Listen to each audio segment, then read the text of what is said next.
All right. First of all, I haven't. I've had this thing now for a couple days. It was a day or two. I think it was a day, and I've been using it today and whatever. And I apologize. I have a 3D printer running in the background, printing accessories for this, so you may hear that. But I'm gonna give my opinions on this right now, using it without a PlayStation 5. I can show you right now that I do not have. Let's see if I can get. How do you do it? It's like this. Yeah. So let's go. Oh, wrong. Oh, that's inconsistent, but whatever.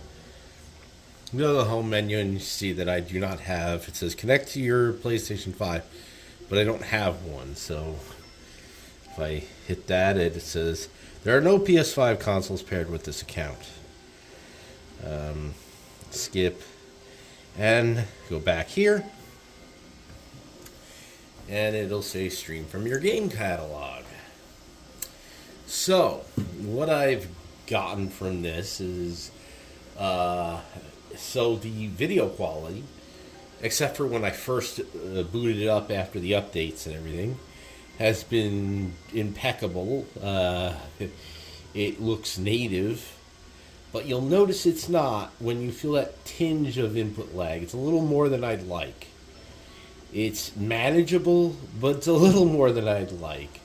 So it would, and even just lowering the lowering the resolution to 720p did not fix that. It actually didn't even look different. It looked exactly the same. I even questioned, I'm like, is this even 720p? So yeah, that's a thing. I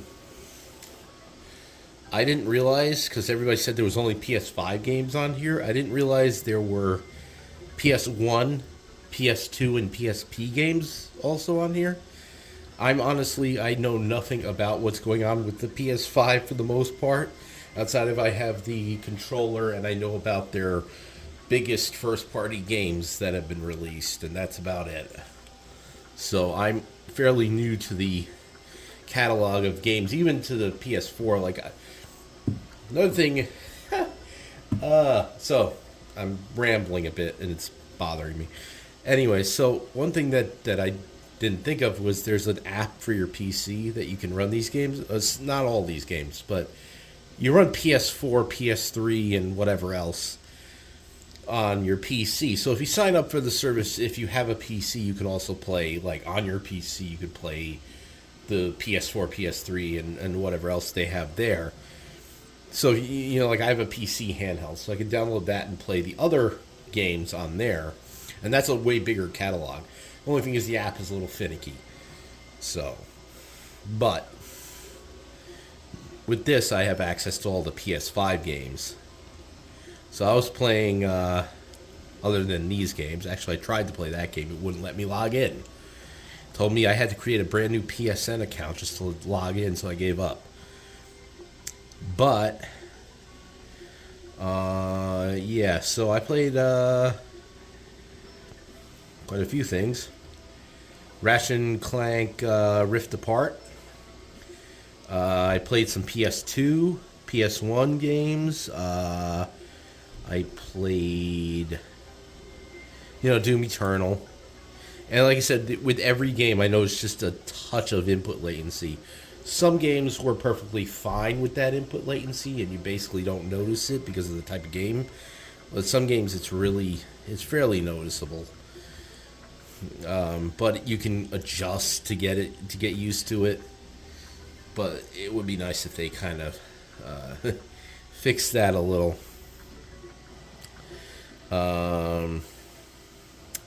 Try to think of what else I played here. So there were a few other PlayStation games. Oh, Spider-Man Miles Morales, that looked great. I played that. I have a PC. I don't own it on PC. I own the first one, but I played this one on here, and that ran great. Again, a little bit of input latency, but it did run like everything. The stream looked perfect. Definitely looked better than Xbox Game Pass, but I feel like the input latency was a little bit worse, maybe. it's kind of hard because I played a lot of Call of Duty recently on Game Pass, and the video feed is is very blurry, but the input latency feels like there is none almost. Um, you'd have to really be trying hard to find it. And I think that's specific to that game simply because you need those kind of inputs. They put that much effort into it because they put all that money into Call of Duty, into Activision and such. So they're going to want the game to be playable. But I don't know. Everything else on Game Pass is you notice some input lag. So I don't know. It might be the same. It might be a little better. It might be, I don't know. I gotta compare them. But the video quality in general on this is better. There are third party apps for Game Pass that will make the video quality way friggin' better. But I think even then the PlayStation video quality is just a little bit better than that. So if you have something like XB Play or better xCloud, that will actually give you better bit rates and resolution and such. Than the official, just going through the website and using the Xbox app that way. And it gets closer to this, but this looks native, so I will want to do some comparisons there. So, I played through Mortal Kombat. That felt fine to me. I played through Mortal Kombat 11, just the arcade mode, a couple times. I beat it, and then, that were fine. Red Out 2, played that. I couldn't really notice much. It probably was input latency, but again, some games it's harder to notice. Played Shredder's Revenge. It seems like, less intensive games may have less input latency, but it's hard. It's hard to tell. But yeah, so apparently the input latency is about the same on an actual PlayStation 5 console from what I'm seeing. I don't know that. All I know is what I got here. But it is great to finally be able to properly use the adaptive triggers and all that, because I've wanted to use that since I got my DualSense for my PC, and I've only been able to use it on like one game, and it really didn't work very well, and I turned it off, and then there's like some apps where you can enable it and kind of customize it, but it's just like on all the time, and it's a pain. It's better to have native support for that, and it was quite cool to play it. The haptics on this thing are awesome. Let's say out of every controller I've probably used, I think this is the best haptics, at least from this. It's weird because I guess they just tune it right for the PlayStation games, because when I use the DualSense on my PC, it doesn't feel as good, but I don't know. Because it's just tuned properly for the actual controller, because it's PlayStation or whatever. So yeah, but so far, just when I initially set this up, I updated and everything, I would have this great experience, and then it would devolve into shit. It would just get all blurry and choppy and crappy, and then I would give up. But after a little bit, since then, it's been fine. I haven't had any issues at all. So my internet connection is decent. It's 500 up and down. And I also have a decent Wi-Fi 6 router, which this is only Wi-Fi 5, so it's not going to give you Wi-Fi 6 or anything. But it's a good router. It's not the one that is given to me by my provider. There are better out there, but it's still, for this, it exceeds the requirements of what this thing is looking for. And that's about it. I also played some games while streaming 4K video, watching YouTube, and that worked fine.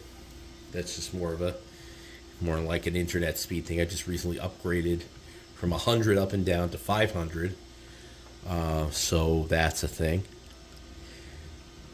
The battery life has been excellent. No problems. I've had this at 100 this morning, and I played the living shit out of it up until now, and it's at 54%. So I have the brightness set a little under halfway. And the volume, let's see. The volume, try to find the volume buttons. Oh, it's almost all the way up. Yeah, so another thing, I tried the headphone jack. This one was one that I wasn't a huge fan of. I have some IMs, fairly regarded IMs called Truth Zero Red, Truth Ear, whatever, Zero Red, Critical Truth Ear Zero Red, I believe, and it didn't do a great job powering them. So the headphone jack was a little weak. I had to put it up all the way, and it was okay, but I would have liked it a little louder. I do like things loud, but I kind of liked it a little bit louder than it was able to get. So it seems like a bit of a weak headphone jack there. And I know you can get those wireless earbuds from Sony, but they cost the same exact amount as the Portal, and that just doesn't make sense to me. I don't care what EQ settings you have. I'm not buying that. Especially when I have plenty of really good IEMs and headphones and wireless things and this and that. I'm not buying more. But yeah, I mean, I doubt you're going to be plugging in some really nice Sennheiser over-the-ear headphones into this thing or something like that. But, probably some cheap IEMs, But even like the Truth Ears that I plugged in were struggling to keep up a bit. So charging times were kind of average. It wasn't like super fast charging like with my phone, and it's charged up in 45 minutes, but it was a little over an hour maybe.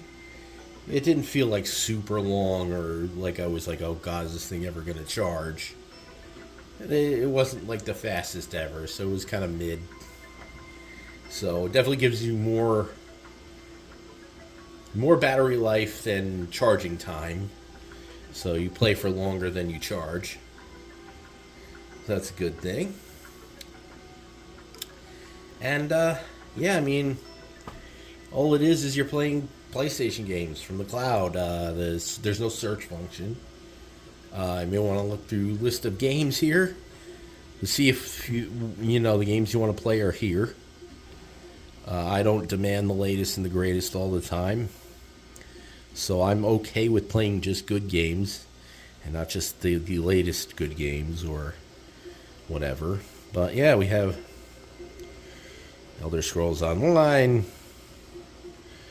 There's a PS2 game, Sly Cooper and the Thievius Raccoonus, whatever. I played a little of that, and some Daxter. I think that's a PSP.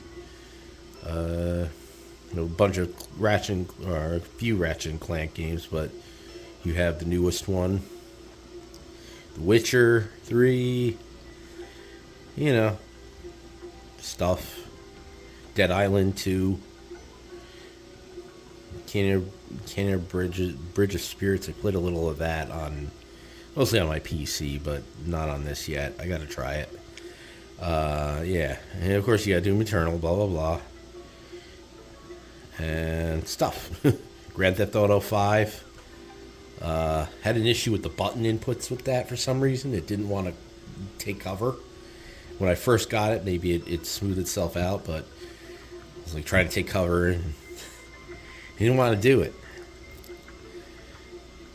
So I'll try it again and see if that irons itself out. So I have that on PC and have that issue there.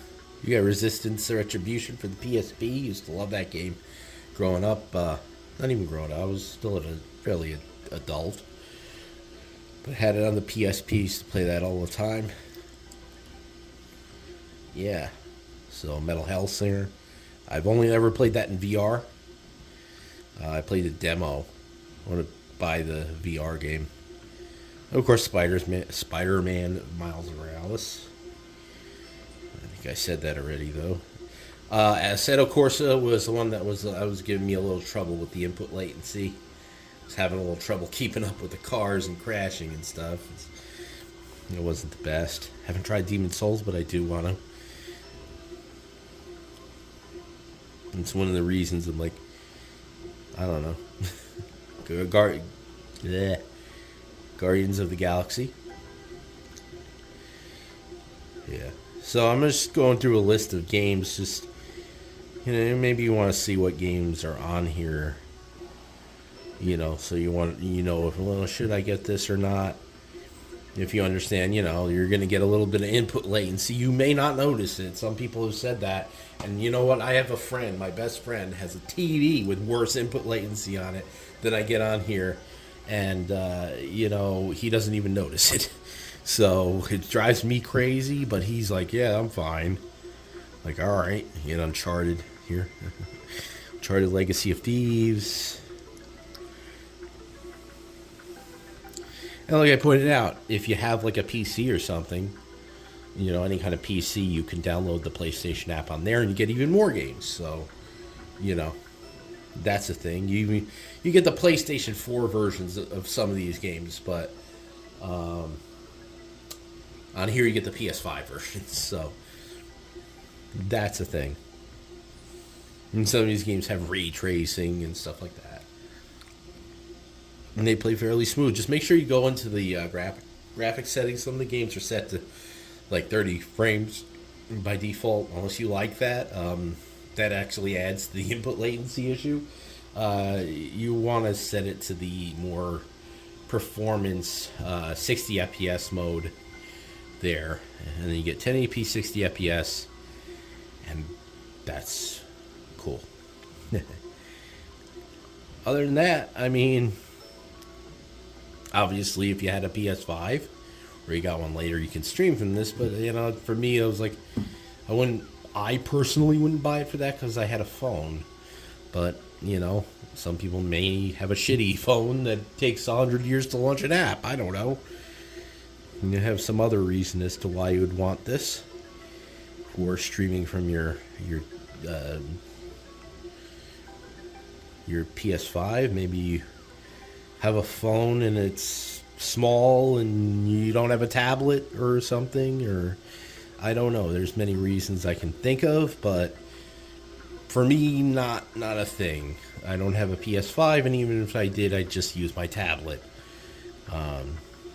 But yeah. So that's that. The controls it's a DualSense. Oddly enough, when I used it last time, my hand started to fall asleep. So I had to stop playing. So I didn't expect that, but my hand just started falling asleep. And so that was uncomfortable. But I don't normally get that with handhelds unless they have really small controls, not ones that use a control scheme that I'm completely used to using on my PC without any problems whatsoever. So maybe I'm just mental. But that's really it. I touched on everything I can think to touch on. If you ever use a DualSense, it is what it is. It's a DualSense except with smaller analog sticks. And it's not much. There's not much more to it. Like you said, you do need the subscription to use this like this, which is, basically if you don't have a PS5, the thing's a brick if you don't have the subscription. So, other than that, I don't know what more to say. I will show some comparisons with Game Pass, and get back to playing some games over here. Thank you for watching.